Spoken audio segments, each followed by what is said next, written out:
Alrighty. Hello. Welcome to our cooking class.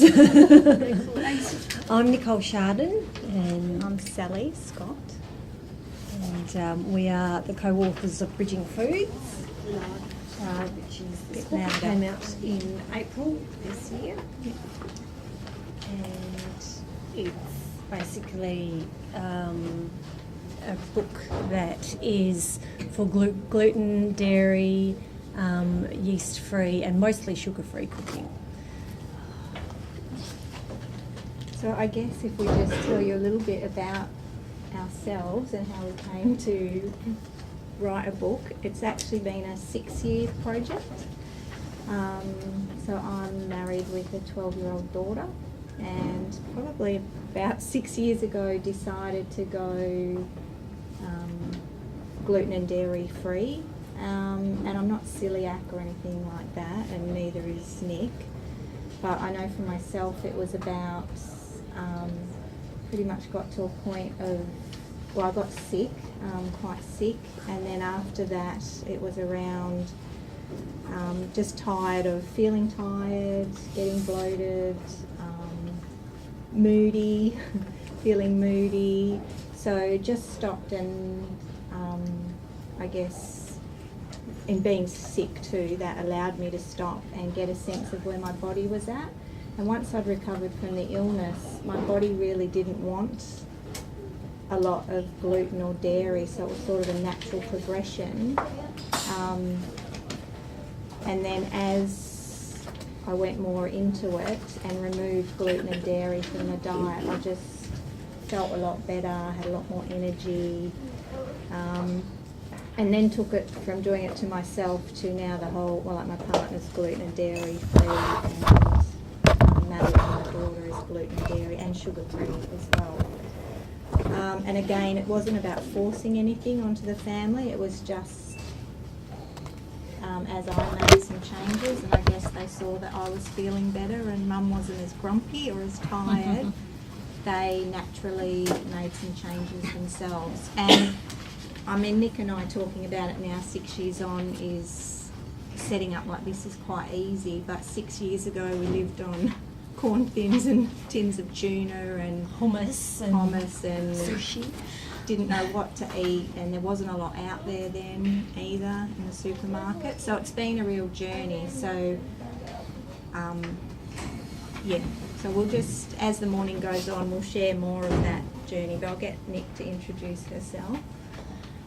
So I'm married and I have 2 boys who are 12 and 10. My husband had originally studied naturopathy, and so I had always had an interest in nutrition and had worked in food. And I didn't have an illness as such, but I was certainly re-examining my life and feeling like, you know, really there could be a better place than I was. And I also had, particularly my 10-year-old,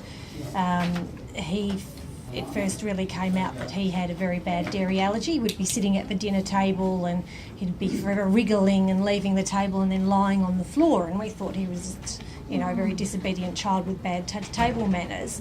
And it wasn't until we twigged that he was actually suffering from a really bad intolerance to dairy. So that began to, I guess that helped us question what was going on, and a similar journey, realising that, you know, I was bloated, I was tired, I was living I was questioning whether or not I'd had postnatal depression. I didn't, but I just knew there had to be a better kind of something. And so I guess, you know, as we start, you know, well, hopefully we start to question what we're doing and what's going on, and it was a process of starting to look at foods and how they were impacting on us, and I guess that's how the book came about. I guess 6 years on, we noticed a massive difference once we'd eliminated gluten and dairy from our diet, and we didn't eliminate sugar straight away, so it was or caffeine. We're caffeine free as well, and a few other bits and pieces, but it's just evolved. Like, I might eat something today and think, oh, that doesn't feel very good, so I'll just sit with it. Is it the food? You know, it's just, I guess, we've learnt to be more aware about what our body's telling us as we go along. So, and when we actually knew each other, we've known each other longer than 6 years, but we got together and the aim wasn't to produce a book. We just sort of started collecting recipes and, we'd go out for dinner to friends' places and they might have cooked something, so that's a great recipe, we'd grab it. And we just started collecting recipes. And then we had more and more friends who were going, can we have that recipe? And we started off by thinking, we'll put it together in a little spiral bound something and we can pass that on to everyone. And then it just sort of, it grew, and then one of the people saw it, and one of the agencies saw it and said, look, we think you've really got something here.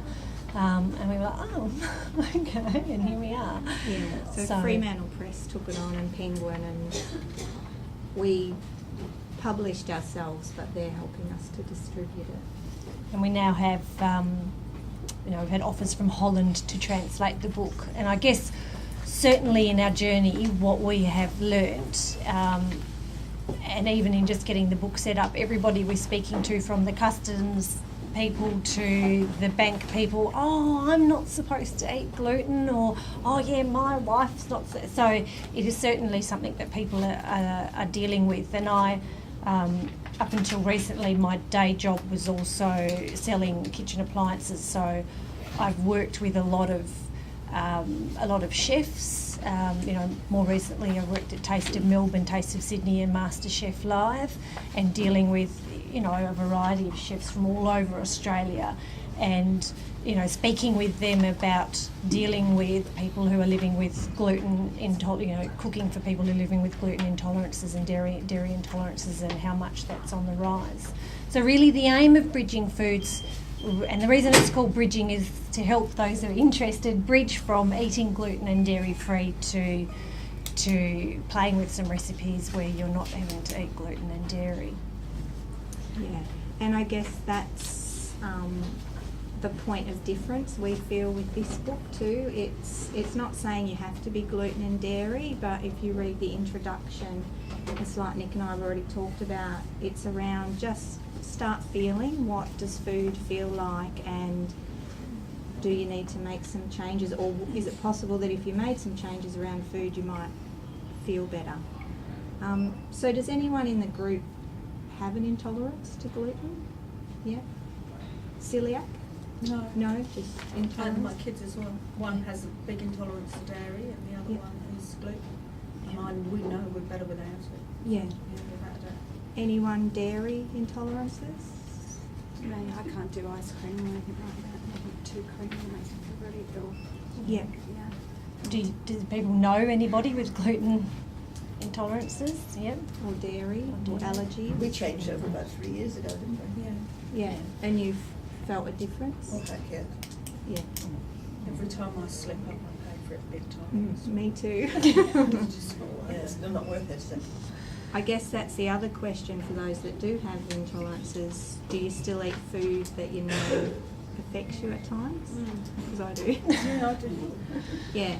So just through getting to know each other today, and as it goes on, it's around and as we're cooking, we can just share, so how do you support yourself to make a change? Even though I feel terrible if I eat something that I shouldn't. I do every now and then. And it's like looking at why we do that and how can we support ourselves to not do that. Yeah. So really, as today goes on, there are a couple of things. So, we'd love it to be interactive, so please ask questions about anything. It's a lot easier for us if it's two-way rather than us talking. And, we will help you. We're not trained chefs or nutritionists. And we had... No, I don't work in the cooking industry at all.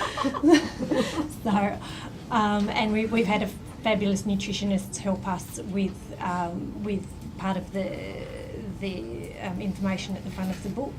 And she brings a whole different perspective and what I think is a truth to the food industry. And believe me, having just come back from working at some big food expos, there's a lot of illusion in the food industry at the moment, and I think it needs a little bit of a shake-up. So, but what we would like to share with you is some recipes. So we will have some cooking demonstrations for you. We have a suggested pantry starter kit. So you may be exposed to some ingredients that you may have never seen or heard of today. So hopefully we'll be able to show you how they work, what they look like. The things we've got are available at your local supermarkets, so you don't have to go anywhere fancy. We deliberately wanted to do that to make it as accessible as possible.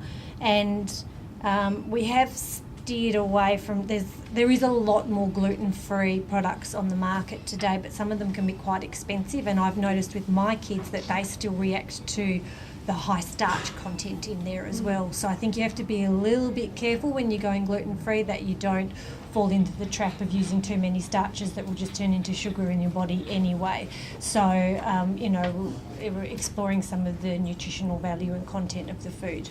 We'll probably be reframing some of the stuff around food that you've heard before, but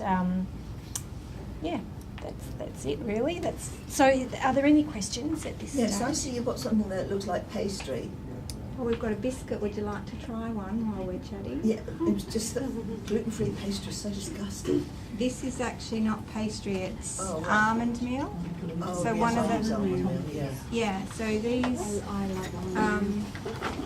I'll pass them around while we're still chatting, but what we've done is we've pre-prepared some of the recipes. So these are the almond crescents that you've got.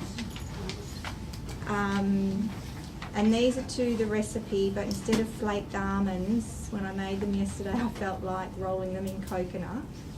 So we're also going to demonstrate how I very rarely stick to a recipe, so it was really hard for me to cook them to the recipe. And then we'll make another batch today, but today I felt to use the inspiration, so I'm going to use lemon.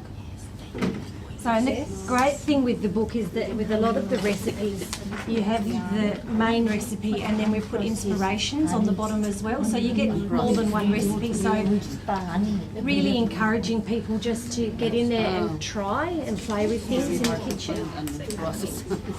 So where's your book? You're selling it today. Yes, But yeah. what shops is it in? If you ask for it, it's available at most of the local bookshops. So, or they'll have it on their computer, so you should be able to go in and ask for it. They'll be able to get it in for you. So obviously these have got nuts in them. So if you have a nut allergy, they're not for you. They're the almond crescents. Lovely. Nice. And you will get lots of food today. So if nothing else, you'll be well fed. So, but you can always your own. Yes, you can make your own almond meal. So just by buying almonds and putting them in the blender, you can actually blend it down into your own. You can make your own almond meal. So that's certainly something to think about. We use a lot of almond meal in our cooking. So there is, just your comment on pastry, wanting to go back to that. There is I think it's the very lemony tart. There's a short crust pastry recipe in there using glutinous rice flour, a mixture of flours, but a small amount of glutinous rice flour, which is actually doesn't have gluten in it. It just helps things stick together. Yeah, but that's quite a good short crust pastry recipe. But yes, I haven't really come across a pastry that works. I'm just keeping my eye on. I'm just cooking some bread at the back. Yeah. We transfer to gluten-free recipes. Do we need to change all our utensils? Because I read in one book that if you change to gluten-free, you contaminate the food that you're preparing if you use the same utensils that you use for other foods. No, I mean like people who are very sensitive to gluten, who are celiac, they cannot. Some of them cannot tolerate any cross contamination. But I know if you, certainly we didn't throw our utensils out and start again. That's my, And most dishwashers these days. If you had somebody who was coming into your house who was really seriously celiac, you would probably need to think about, the utensils and the kitchen and what you were doing. But most dishwashers boil everything anyway these days, so that clears it down. So, but no, we certainly didn't throw it. No, it was just a very gradual transition. And, you know, there were some things that were harder to let go than others. Chocolate. But now, if I eat chocolate, you know, the impact of the caffeine is so overwhelming on me. Like, I really feel that more strongly in my body than anything else. And I certainly wouldn't, and, you know, dark chocolate doesn't have dairy in it. But for me, the impact of the caffeine and the sugar is still very strong in my body, and that feels harming as well. So, you know, and I guess as this has gone on, we're talking about a whole new relationship with our body, about really listening rather than relying on going to a health practitioner and them saying, well, you need to do this and you need to do this. It's like, hey, what's my body telling me? You know, am I shattered at the end of every day? Do I need coffee to get up each day and keep going? Well, what's going on? How much override am I in? You know, what am I not listening to in my body? Like, you know, do I even know how to listen to my body anymore?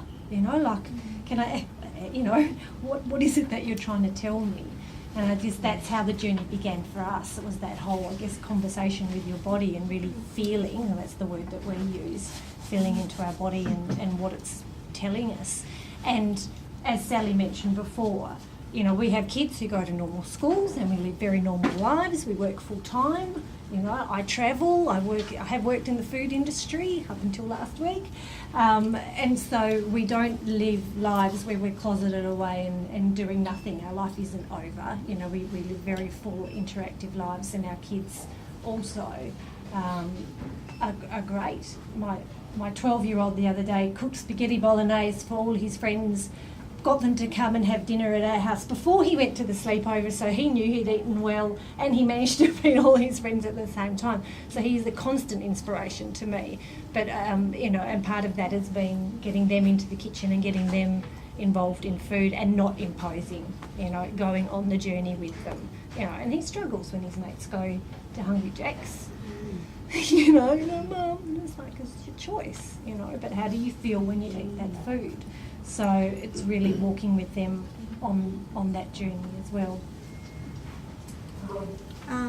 So let's make the almond crescents so you can see how quick and easy it is. Does anyone want to come up and do it?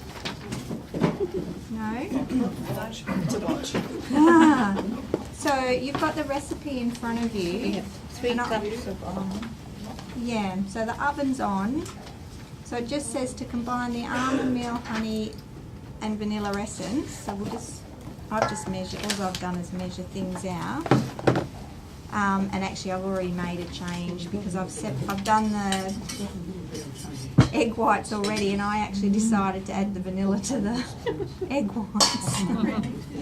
So, but the ingredients are the same. And actually, I might have. So you're just going to wet and do the dry ingredients, and then you're going to add the wet ingredients to the dry ingredients? Yeah. Honey. And what we do in the book, well, I think there's only one recipe that uses sugar, and that's the cupcakes. So we use honey, and as we've got here, we've got some apple concentrate and some agave syrup. Now, we're not promoting these specific products, but No. we just wanted to introduce you to these products in case you've never heard of them before.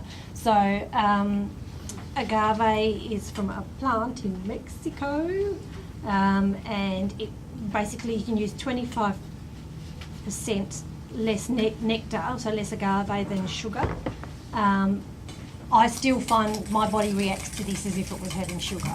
So I prefer honey or the apple concentrate, but if you're wanting to just slowly, bridging, that's our message, just one step at a time, then agave is a great one to use.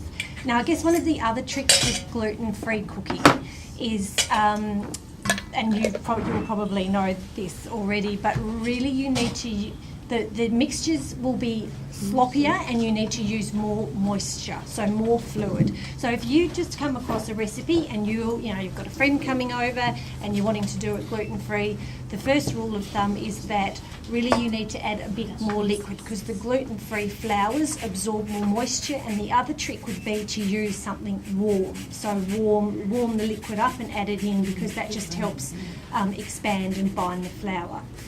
Now, gluten itself means basically glue. And the role of gluten in cooking is to create structure in food. So it creates structure and it binds it together. In our bodies, it basically sticks to the cilia, like the hair, the lining of our stomach.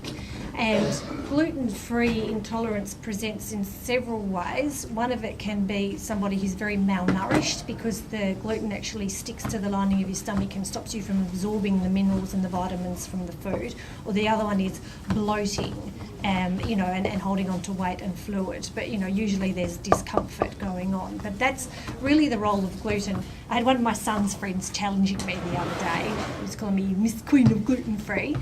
And he said, "Oh, gluten is so important." And I said, "No, it's not actually. It doesn't. It's something that is, and it's present in oats and rye and barley. In Australia, a lot of the oats are already milled in environments where there is gluten, so you can't get gluten-free oats. And I guess one of the things to be careful of with labelling is that we're seeing a little bit of wheat-free. So it doesn't have wheat in it, but some of the items might be processed where there is gluten, so there still might be gluten. So there's in no there. gluten in rice or wheat. Is that right? There is in wheat, but not in rice. Okay. So rye, barley, wheat. So things like couscous, semolina, they all have gluten in them. Yeah. So I've added the lemon zest from the recipe, but as you'll see in the inspiration, it just says to use the zest, whereas I today added half a lemon, the juice of half a lemon as well. So I do find it very hard to stick to the recipe. And so they're done. So they're really easy, and there's not much in them. I know you can use orange zest. Another really good addition is cinnamon and nutmeg. If you don't want to add the lemon or the orange, just do cinnamon and nutmeg. And the kids love doing them. They can make all different sorts of shapes. Not necessarily almond crescents. So are there any questions about the almond crescents? And they only take 15 minutes in the...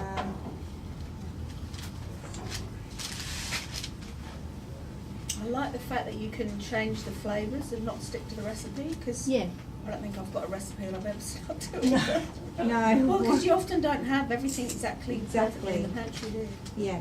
And the other thing is too, if you make your own almond meal, I know my daughter makes these, but she just we just got a juicer, you can put the nuts through the juicer and grind your own nuts. She just puts anything in, cashews, macadamias, almonds, any sort of nuts until Can we use the blender for the almond meal? Does the blender? Yeah. To blend it up. Do all blenders? I have Bar mix, you can use the bar mix with the nut. crusher. So, do we have to roast the almond first? For almond meal, no. I mean the almonds, to make the meal. No, just use raw almonds. The raw. Yeah.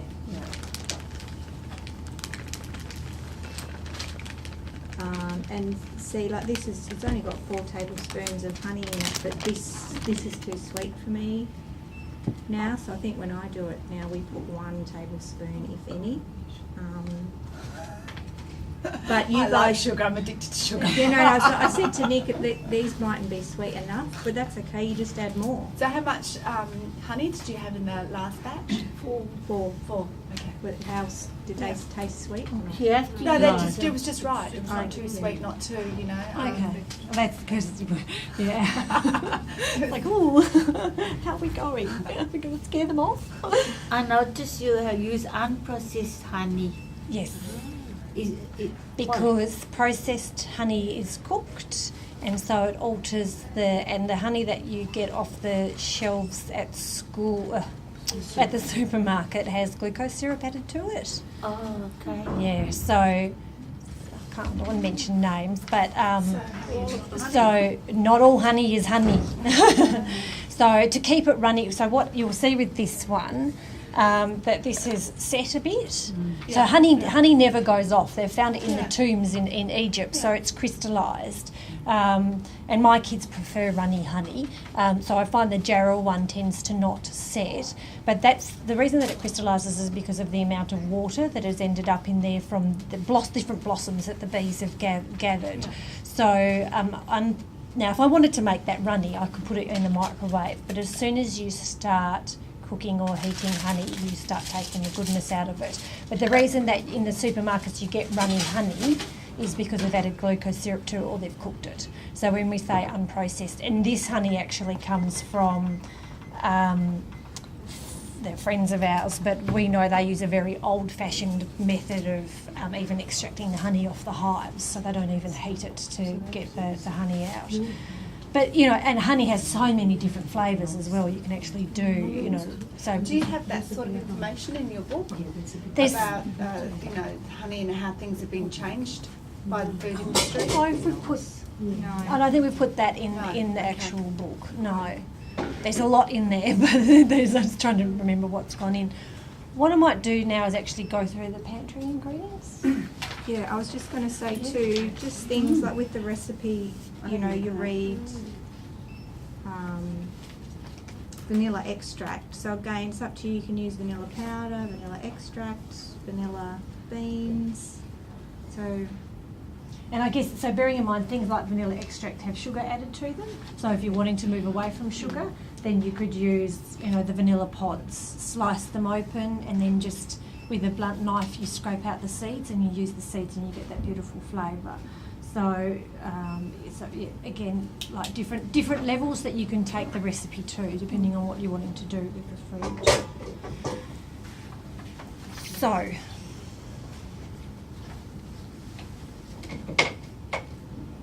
what I might do now is start the prep of the bread and then leave that to rise, and then we'll go through the ingredients. So I've made a bread here and I'm just letting it cool down.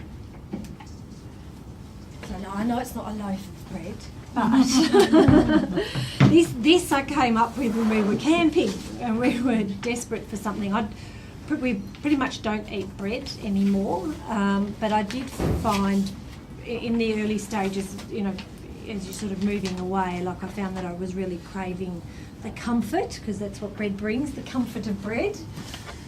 And I found there's a couple on the market, but also I guess for us, because we were gluten and dairy free, looking for things that didn't have dairy in them, and there are some on the market that do have dairy, but there's this one and All Grand do a good one, and these were the better ones to use. And I must say that really gluten-free bread isn't a great replacement. It's the things that the kids struggled with. I don't know whether you found it the most. Lunch boxes. The little one, my youngest especially, is really. I just feel like the world's over And because if I they send can't the have older one with, sandwiches. a nice rice salad or something, the kids always immediately say, "Oh, you're on a diet." Yes. Just because he hasn't got a sandwich. I know. There's this the importance of sandwiches in our lives. It's really interesting. Being cool and uncool is quite tricky.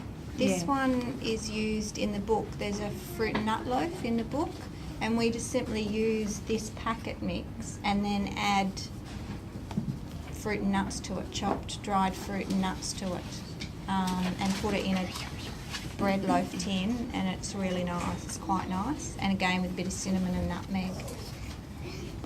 I mean, my What's the kids. texture like when you're eating? Because gluten-free bread that you buy is like eating cotton wool. Yeah, no, it's not good. It's not too bad. It's playing around with it to get the moisture levels right, and I find it's really nice baked and toasted and eaten sort of while it's hot, fresh. It's no good after a day. So you can't, and school lunches is a big one because you can't buy a loaf of bread and make sandwiches every day. We didn't bring corn thins and rice thins, which a lot of kids eat now anyway, generally. But we use these quite a lot toasted, the corn tortillas. So you can just in a fry pan toast them and then make their own wraps. So they're not bad, and they're just in where you get tacos and that sort of thing.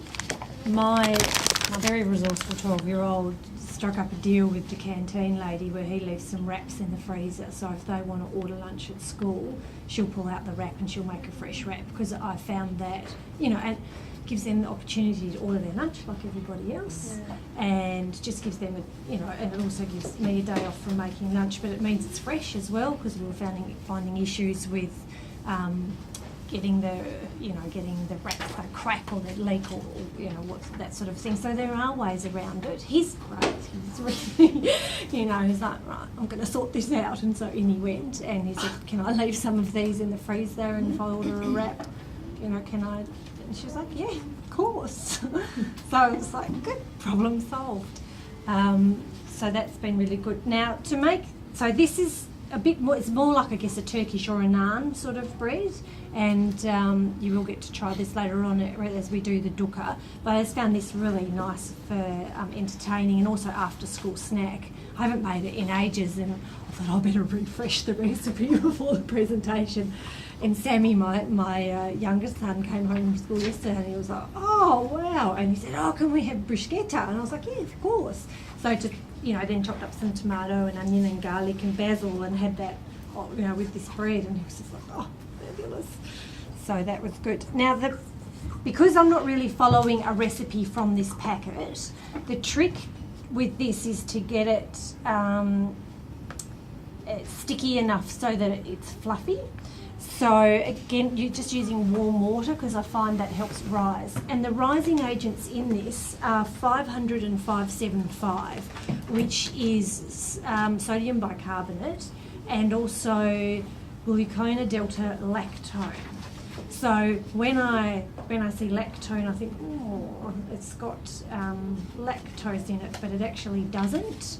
It's a plant-based bacteria that is used for rising, so that it isn't a dairy derivative. But it's interesting, the other raising and binding agents you'll see are things like xanthan gum and guar gum and sodium, like bicarb soda. They're the other, I guess, gluten and dairy-free raising agents that you can use. So, Excuse me. Do you have that recipe in here? this one, Yeah. no. Do you want to just talk how much so they can write it down? Okay, so what I'll show you, the trick with this is getting the consistency of this right. There isn't, How much flour did So you how have in there? much flour? there was probably about 3/4 of a cup of the bread mix in there. And then using warm water, and it's hard to say how much it's going to be. So what I'll do is I'll make sure you see the consistency so you can copy the consistency.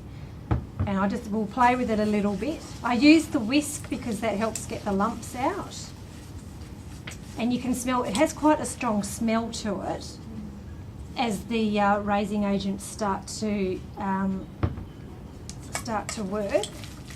I'll bring it round. Just get the consistency right. You want this to be quite sticky. If you make it too runny, then you end up with more like a pancake or a wrap kind of mix. So because we still want it to rise just a little bit, because we still want it to rise, we want a nice sticky bread dough. I always stir anti-clockwise. Always. It's very important. It's in the book. It's a tip in the book. I guess the other key ingredient, which actually isn't named in the book for Nicole and I when we're cooking and just with our relationship with food, I guess is love. So I know, we all lead busy lives, so it's often, rushing to the supermarket, getting your shopping done, throwing dinner together. We've really tried to slow things down and be mindful of the whole process. So, what space are you in when you do the grocery shopping? Are you tired and grumpy? Are you frustrated because the queue's too long at the checkout? Are you rushing to pick kids up from after school sport or things like that? So just bringing it back to you, connecting to yourself, shopping when it feels right for you, deciding what you want to cook, and then when you're in the kitchen, are you enjoying being in the kitchen, or are you, again, frustrated that you're cooking for the whole family and no one's helping, or you're tired after a day at work, so could you possibly ask someone else in the household to cook that night? So that's a key part to what we've introduced to our households and the recipe, and it makes all the difference. Everyone in my family has to have a signature dish. I don't care if it's scrambled eggs, but everybody needs to have a dish that they can contribute to the household, because cooking is a life skill and everybody should have it. And it's very, very easy for me in a household with, you know, a beautiful supportive husband and 2 sons to fall into a traditional role where I was doing all the cooking, and for a while I actually stepped back and didn't do any cooking, and they had to take responsibility. And I guess part of that was just challenging those beliefs and those ideals that were set up, and also really wanting them to have life skills, but also wanting them to be involved in the preparation of food so they could take responsibility for themselves about what was in food and what made them feel better. I mean, you know, I think when people realise how much sugar goes in jam, they start to think about how often they're going to eat it. You know, like there's a really big gap there that is going on for our kids and their connection with food and what's going on. Just waiting for this pan to cool a bit.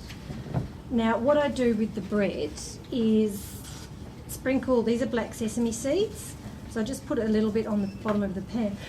Excuse me. And a little bit of oil down first. Anti-clockwise.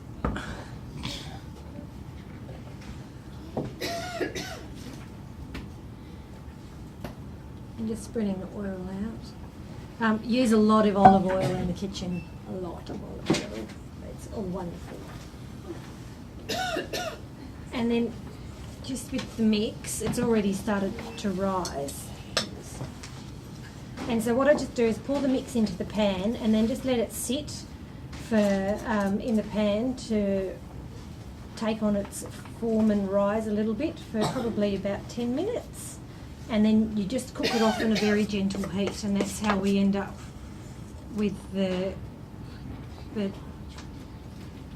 Turkish, like, I don't know what you'd call it.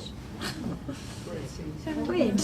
Flatbread. Do you want me to break this one up so people Is it cool yet? Yeah. Okay. It's you really want it to cool down, otherwise it ends up doughy in the middle. Now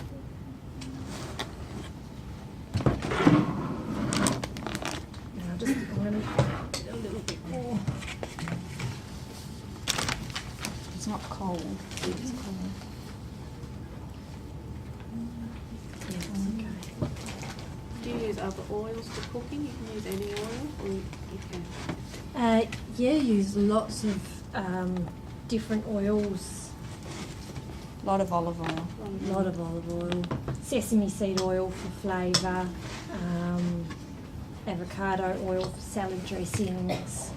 I guess when you move, like, and also because we don't use a lot of salt or sugar, all those subtle flavourings from herbs and oils, you know, you start to notice them in the food, and so you're wanting to add them to your food, so you get to play with a whole lot of ingredients that, you know, you might have not have even noticed before that salt and sugar mask.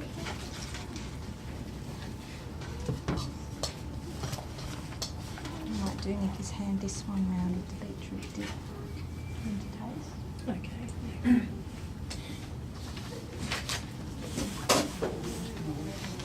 I'll bring round so you can taste it, and I've pre-made some of the beetroot dips. You're bound to have a local honey producer who does a nice unprocessed honey. Like, there's sort of, everyone's just got one somewhere. In some way. So the honey is not available. Not this one. Oh, You'll find them more in sort of gourmet health food stores and health food shops. That the unprocessed honeys.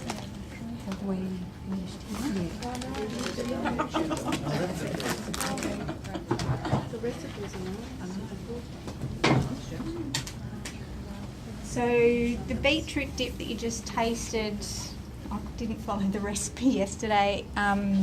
The recipe says cashews. I used pine nuts and macadamia nuts yesterday. And what else? I don't cook with salt, so I just throw in herbs, fresh herbs, dried herbs. I'll follow the recipe more today when we make it, but it's just so you can see that the recipes work. they work, and you can make a few changes and they still work. And that we really wanted that. We really wanted recipes that would just give you a base that could help you play in the kitchen. Sorry, what was the other nuts? Cashews, pine nuts, or Macadamias are good.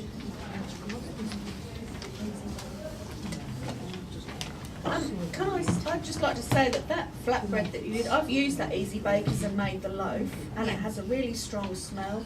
And trying to cut it as a sandwich and prepare it as a sandwich has not been successful.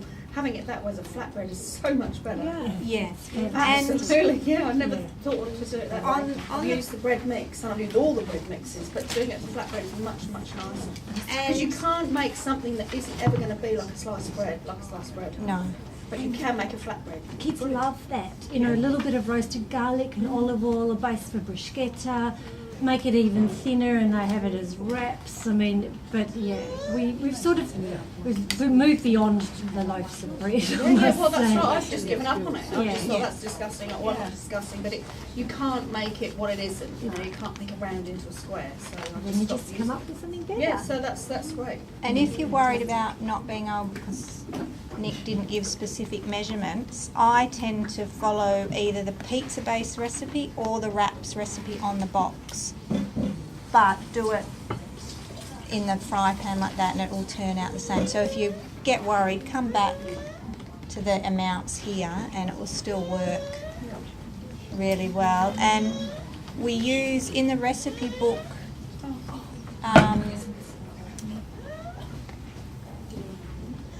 we do wraps. I'm trying to think. We do wraps in the book, but we actually make pancakes. It's in the snacks section.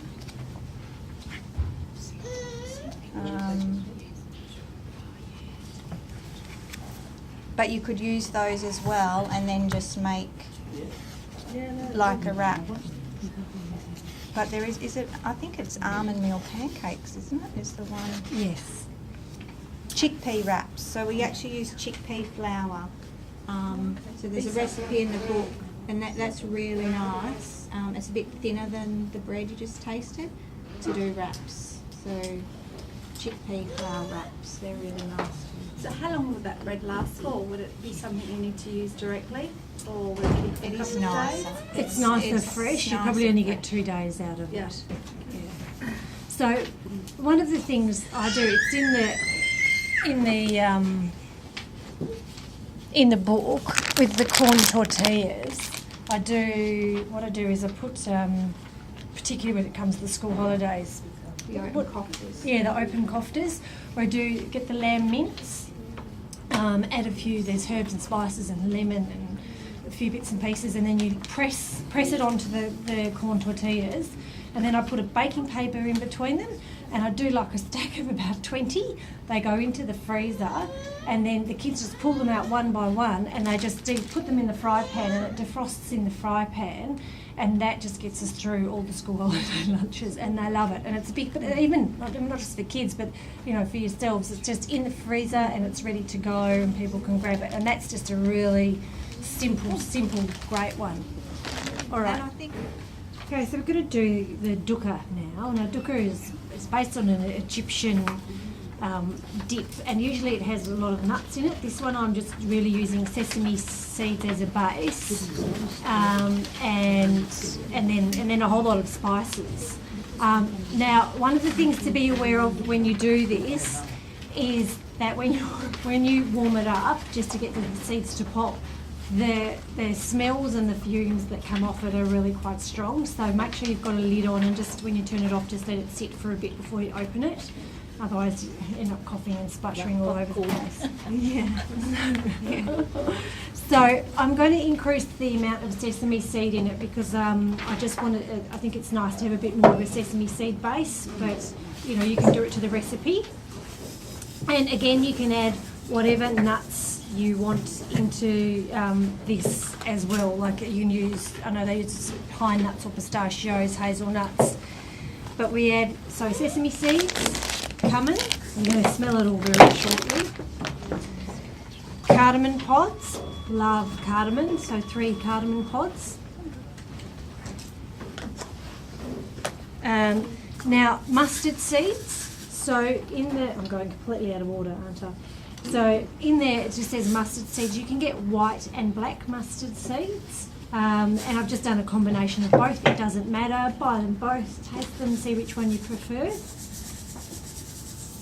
Is one stronger than the other? The white one has a bit more of a punch to it at the end. Fenugreek seeds.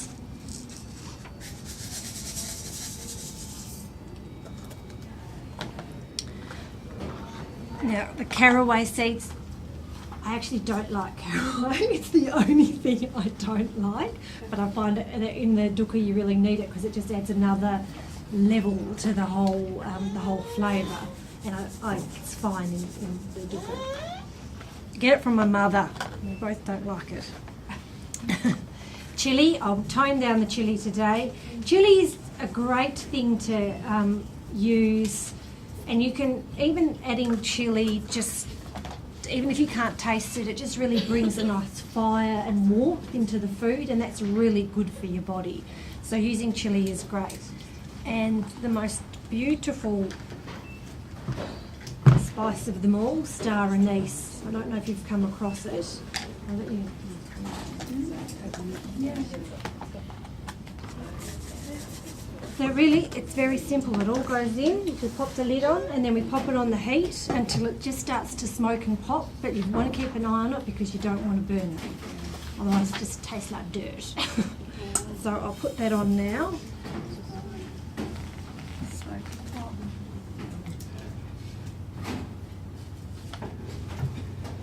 I have no pop and smoke. I'll show you, you'll smell it and I'll show you. So meanwhile the bread has been in the pan and that's sitting there, and so that's risen nicely. Bring it out. So you can just see that's been sitting in there and that's risen. Well, you just put it in a warm pan. Yeah. So the oil, I'll put the black sesame seeds and the oil on there, and then the mix goes in. Make sure you've got doughy consistency. It's risen, and then on a very medium to low heat, we just slowly cook it because we want to make sure that the heat transfers through the dough as well. So just doing that. Otherwise you end up with a soggy middle. I don't know if you can hear it, but the seeds are starting to pop. Okay.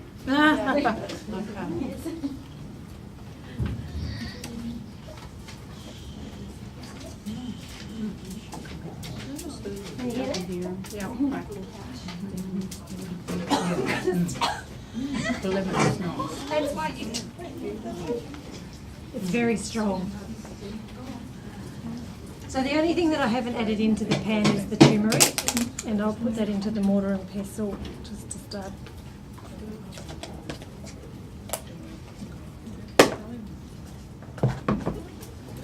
Does anyone have any questions if you're thinking of looking at being gluten dairy free or changing anything in relation to what you eat? Questions in relation to the pantry?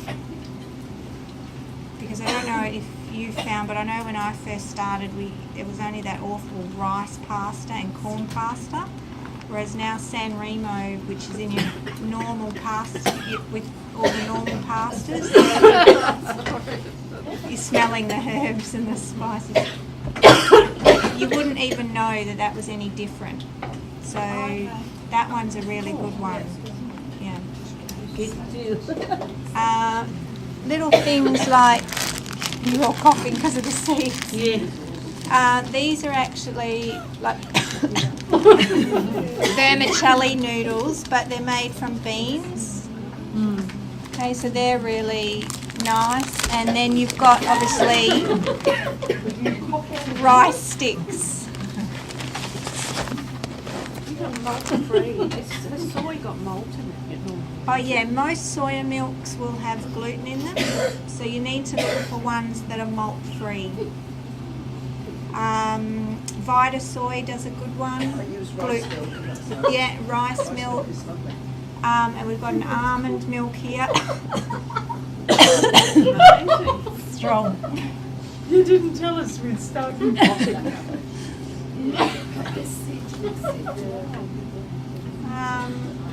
And the other really, I guess we introduce or use quite a bit because we don't cook with salt, is your sea vegetables. So The more common one is nori that you will have seen on sushi.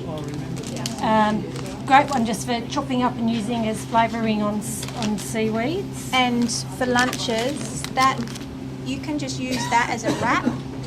Oh, okay. So my daughter will just, ham, salad. You generally need like a dip, like a hummus or a mayonnaise, just so it goes a little bit moist. But to use those as a wrap.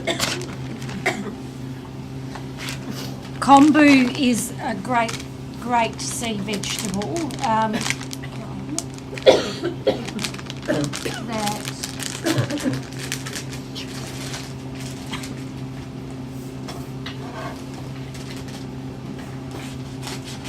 It's a natural glutamate, so it naturally brings out the flavour in vegetables or anything, and it looks like this. So, and really you only need like a 10 centimetre piece, but I now use this if I'm doing spaghetti bologneses or soups or anything along those lines. I just cut a bit off. It doesn't really have a strong flavour. And it eventually will dissolve away, like if you cook it or if you simmer it for over an hour, it sort of disappears, or you just pick it up and take it out. But it's also packed full of vitamins and minerals. Every menopausal woman should be having sea vegetables. Okay, very, very bioavailable amounts of different minerals in there. So very, just a really great one to have that you may not have come across. And it's called Kombu. Say Konbu.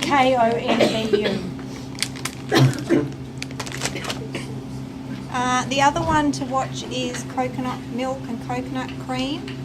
A lot of them have stabilisers in them, which is gluten. So, actually, this is about one of the only ones I know. The iron one that doesn't have any stabiliser or anything. Of course, it's the most expensive one too. But it's really nice. And a key one is tamari. So this is a substitute for soy sauce.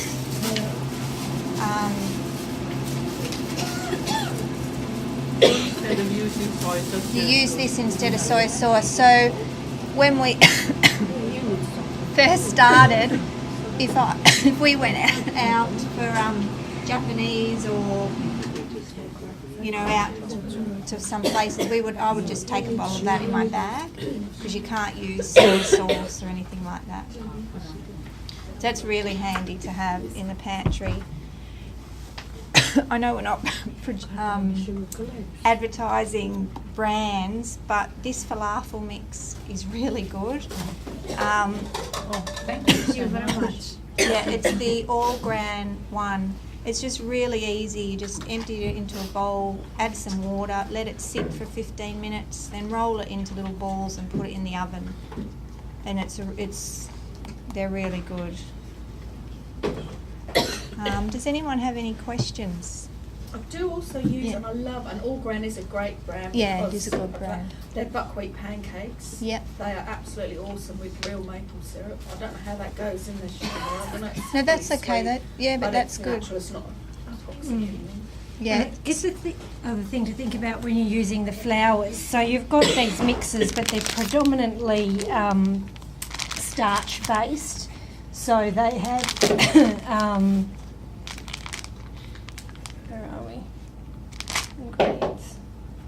Yeah, maize starch, tapioca starch, soy flour, rice flour. So they're starch-based. So the other thing to look at would be if you can go towards some of the more whole food flours. So there are things like the buckwheat flour that you were talking about, the quinoa flour, coconut flour. So slightly less starchy, and they have a little bit more sort of nutrients and proteins in it. So they're less turning into sugar in your bodies. What's that made of? Where is that from? Now that's a quinoa flour, and quinoa is here, and very shortly we're going to do a breakfast quinoa show. I'll show you how to cook it. It looks Like the little pods. yeah, so you can get them in red, black, red or brown, black and white. The red's quite hard, the white's around at the moment, but that's what they look like in there. I'm preparing like big macaroni. I use that Sanremo. Yeah. But my problem is like the cheese. Oh, a dairy free. Yeah. How can I replace the cheese?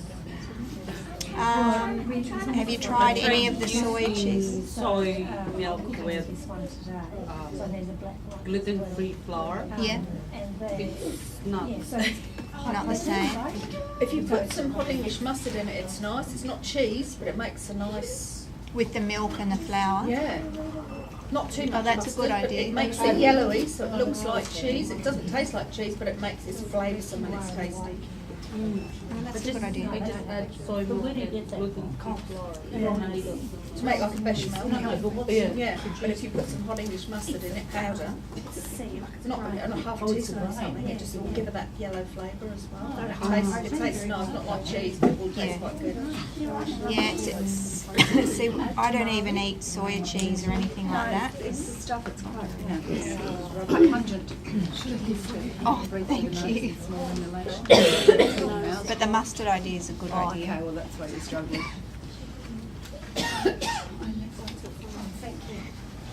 You're going to have to come up with it. I guess the other thing too is like we just started slowly, and so it's easy to change your pastas, it's easy to look at your milks. Cheese is a challenging one because the alternatives aren't that nice. Although King Island do a soya cream cheese, you could maybe try for their macaroni cheese. Tofuti do a cream cheese. Tofuti, yeah, they do a cream cheese. So all these products here, would you get them from the supermarket or? Yeah. Okay, so not specific health food shops or anything like Quinoa that? flour, is that, you wouldn't get that at the supermarket, would you? No, but they've got the buckwheat flour Yeah. and a soya flour. Probably not the sea veggies from the supermarket either. You'd have to go to a health food store for that, but everything else came from the local supermarket in the health food section, basically. What are the sea power Yeah, sea power. thing? Is that the dulse? Yeah, the dulse flakes is just a mixture of the sea vegetables, and it just, we use this all the time at home again because we don't use salt. You can sprinkle it in soups, stocks, on the top of scrambled eggs, salads, sprinkle it over salads. Is that pastas. To this Does it taste salt? kombu? Broken down? No, not kombu salty. basically kombu doesn't have very much flavour to it. Okay. So, yeah. Kombu more enhances, because it's a natural glutamate, more enhances the natural flavour of things. So, like MS, well, I guess the most common glutamate we know is MSG, Yeah. which doesn't have very positive No. connotations to it, but kombu is a natural form of that. That doesn't react with our systems. That's the cucumber kombu, is it? It's a sea vegetable, seaweeds, yeah. I don't know what it looks like in the Got nori. I didn't bring nori, did nori. I? What's the other? Arame. Arame. That's a bit like arame. Maybe talk about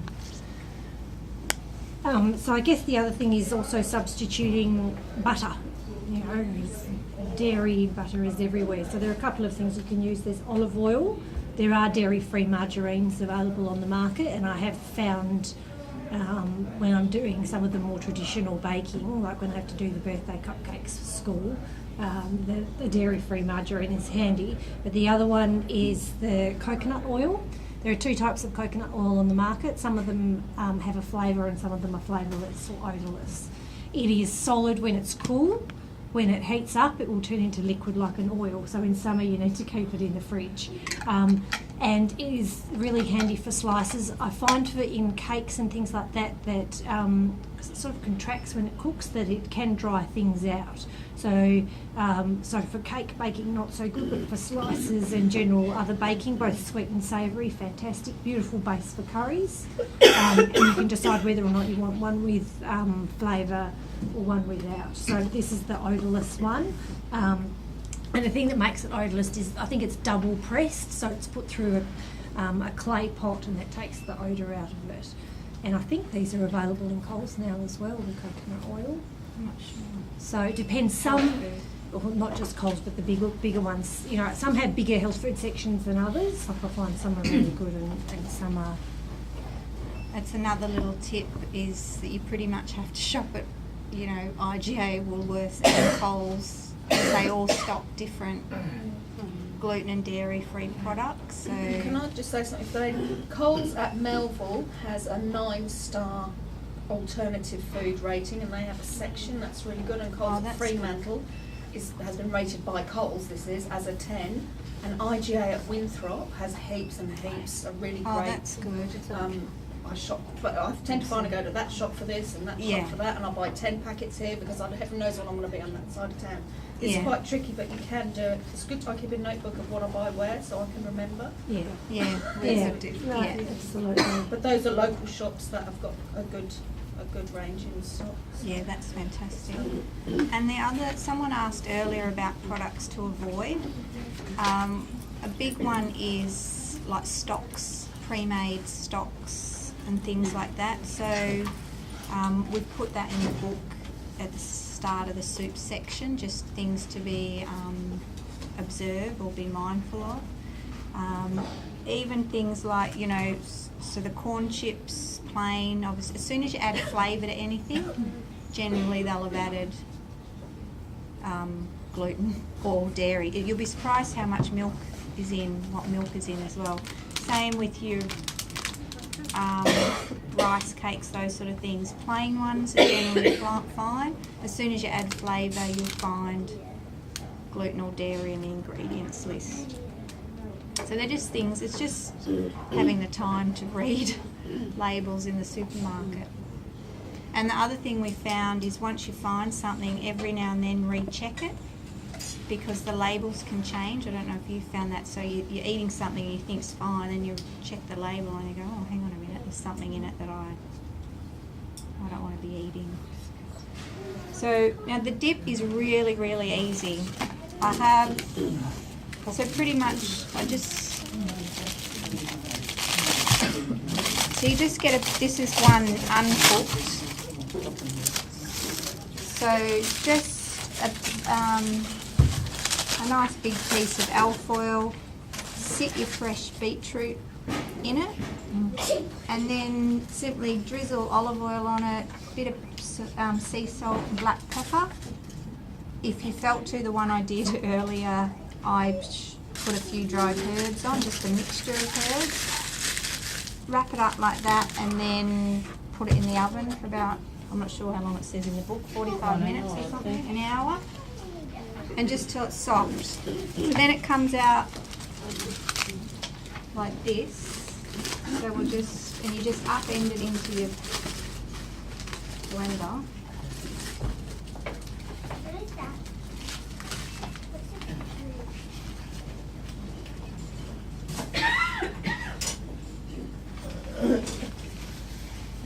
And with this one it's really easy, so you just put everything in the blender. So I've already measured out a couple of cups or 1 3/4 cups of cashews, a good handful of basil. That all goes in. And again, change your nuts around if you haven't written down or made note already. The earlier one was pine nuts and macadamia nuts. in the recipe here we've just put oregano. You can use anything. If you want to use more basil, add more basil. Coriander's really nice too, if you like coriander. And then we just add olive oil.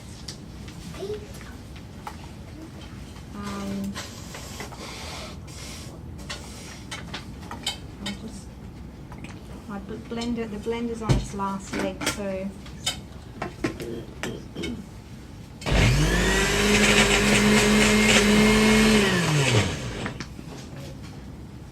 and this is where your half a cup of olive oil, you might need to add a bit more depending on how good your blender is. If you're lucky enough to have a Thermomix, it'll whiz it up in. You got a Thermomix? Oh, I couldn't live without it, absolutely. Because you say chickpea flours, actually all the different flours are quite hard to find and have them fresh, and they say keep them in the fridge. So yeah, I just make my own flour as and when I need it. Nick's got a Thermomix. I said, I'll bring you a Thermomix for the dip. She goes, oh no, people need to see it can be done in a blender. The Thermomix does it in 2 seconds. But it is a bit harder depending on your blender.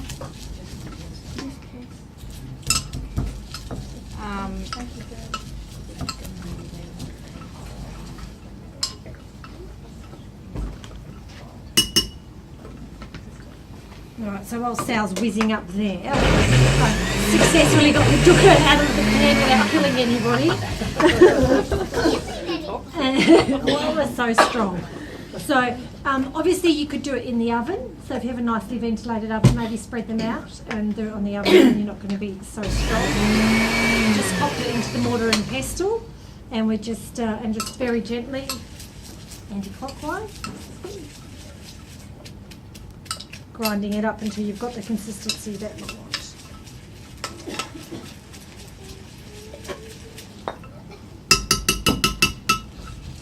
Could we just boil the beetroot? Yeah. Be quicker. Yeah. Yeah. Oh, I guess though when you do it in the oven, you've got the olive oil and the herbs and that wrapped up in it, and you keep all the juice of it because it's in the oil.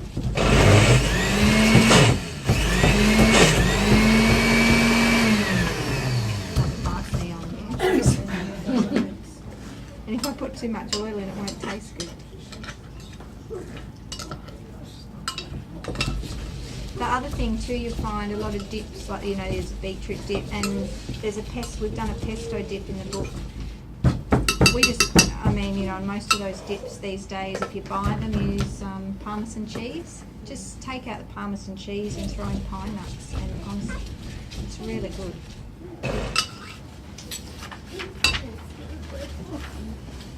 So that's the dukkah after it's been in a mortar and pestle. Chunky bit. Now there are lots of things you can do in your blenders, but you need to be aware that like the heat will change and it can make things rancid. So I think mortar and pestles are a lovely thing to have just in terms of really getting out the flavour of spices, and they're still, even with my Thermomix, it's still a necessity in my kitchen.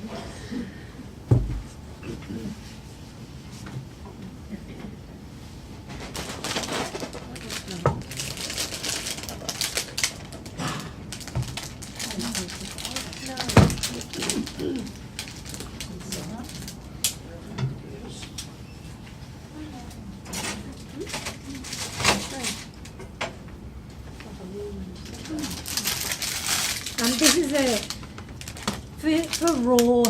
for using the oil that you're not going to heat up. Cold pressed oil olive oil is certainly the nicest. I mean, this is just a local, like one from Coles. I did bring a more sort of boutique-y one from. So this is Blackwood. This is a West Australian one, and. But it's got quite a strong flavour to it. So I'm actually going to use the more mild one so it doesn't take over from the dukkah because there's enough flavour in that already. But choose, having oils that come locally. But the idea with dukkah, and this is our cover shot on the book. Yeah. That's why we're doing it. So this is the cover shot. So it's the dukkah and the bread and the oil. Oops. So that's what we've got there. But you can see it's a lovely thing to look at. But the idea is that you just dunk your bread into the oil and then into the seeds, into the dukkah, and away you go. So it's still quite warm. Can you use dukkah? What else can you use the dukkah for? Is it just as a dip sort of thing? You can use it as a coating, like a crusty coating on fish as well. So, we make it up and it's just there, and you can use it for, or even just sprinkling on salads as well, like to bring out flavour in salads if you're wanting to add the crunch, to a salad. Salmon crusted dukkah, salmon crusted with dukkah. So, it is quite a versatile thing to have, and you can put whatever you want into it, to your own mix of, nuts and spices, whatever degree that you want. How long will you keep these? Because they're toasted, it'll keep a good 6 months, if not longer. So just put it in an airtight jar. And yeah, and off you go. This is still warm. So do you want to come up and taste these ones rather than handing them around, and then you have a look at the pantry. So we have a smooth dip and we have a nice chunky dip.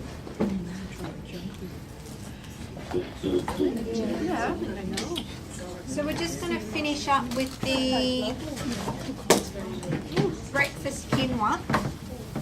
So a breakfast recipe. And I guess, hopefully from the recipes we've shown, just because you may choose to eliminate some things from your diet doesn't mean things don't have any taste, and they still can be quite easy. So, and I guess for Nick and I, playing around for the last 6 years in our kitchen, it's just about having fun and getting in the kitchen and letting the kids have a go. They'll come up with ideas and options. If you give them a base recipe, they'll be inspired to do something else with it. But breakfast is probably one of the most challenging ones if you do go gluten and dairy free, because your breads aren't that great. You can still eat all your cereals, but if you're not wanting to have cereal every morning, there are gluten-free options. I don't know how, would you agree, the people who are gluten-free? Yeah. Breakfast is difficult. Yeah. And as you'll see in the book, that's why we got a bit creative and we put a sausage roast in the breakfast section. And that was just to, I guess, we get set in thinking that we have to eat certain foods at certain times of the day. So sometimes I might have soup for breakfast. So Rice for breakfast. yeah, Because that's good. yeah, Yep. yeah, perfect. So it was just to introduce a little bridge that maybe there are a lot of other things you can eat for breakfast that aren't your traditional breakfast meals. And one of the things that we thought was really great to introduce, or two things in this recipe that we're presenting to you, is quinoa, spelled Quinoa. And it is a high protein grain, usually found from Bolivia, and it is very versatile. It has a slightly nutty flavour. It comes in white, and I've called it red or brown, that's the red one, and black. The red seems to be in shortage at the moment. I found some oils. That's my favourite one to cook with. I think it has it's just not a nicer flavour. And if you've flown on Qantas anytime lately and ordered a gluten-free meal, there's a brand called, I think, Roey's Cakes, and she does these little heart-shaped cakes, and they're actually done with quinoa flour.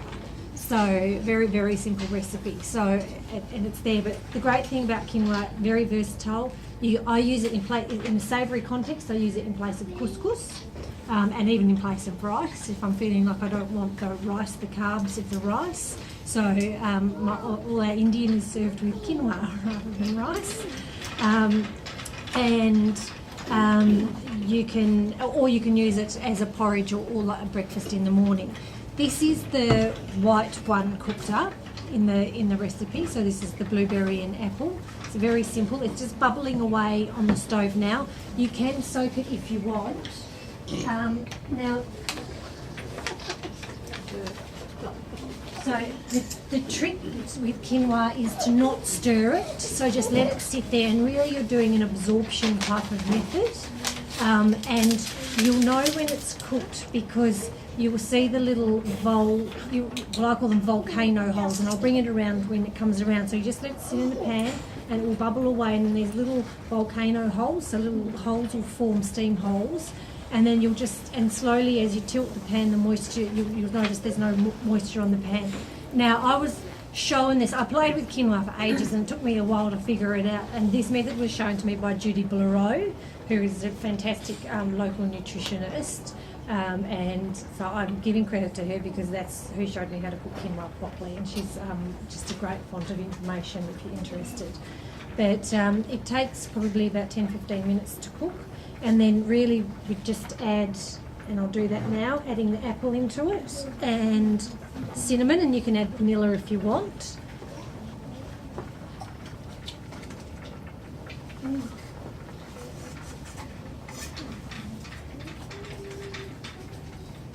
So one apple that's finely sliced. So better to use the red apples?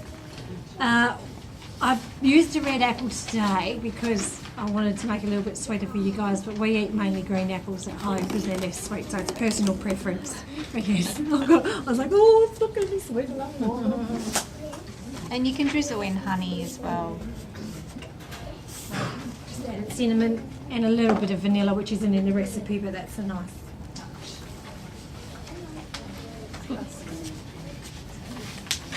So a teaspoon of vanilla.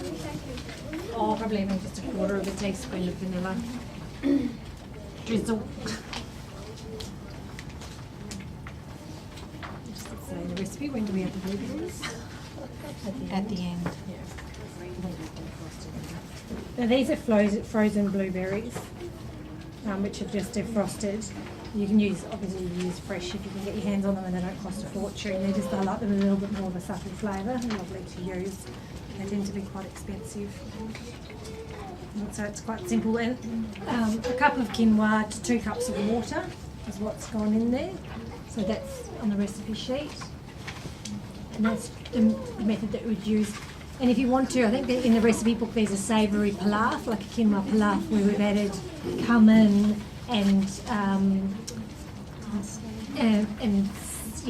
other, like, so use it in a savoury context, and that's lovely. That's a lovely recipe as well. So I cooked up a batch yesterday, and then it sits in my fridge in a container like this.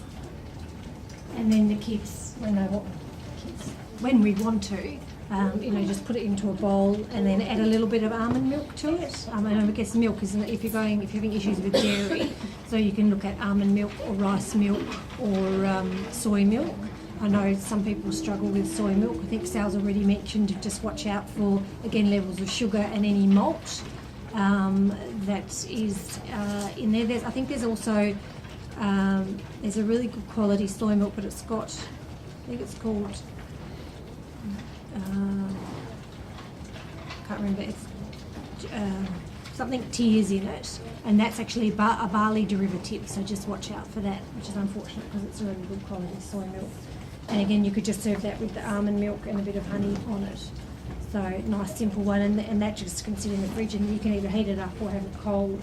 Somewhere it's nice with cold fruits, or just cook up the quinoa with a bit of cinnamon and vanilla, and then add your fruits as you go along. So it's good, and you're starting off the day with protein.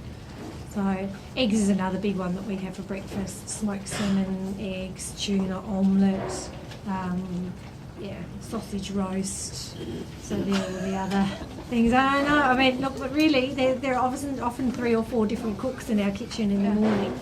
But and to do that, we go to bed early. We get up early in the morning. That's our family time. That's when the kids do their homework, and that's, we spend time making breakfast. We don't rush out the door at 1,000,000 miles an hour. There's a lot that's happened in our house by 7 a.m. in the morning.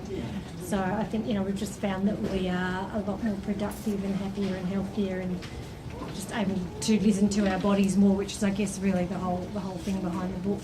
What is your body telling you? How are you living? How can you support yourselves? In being happier and more resourceful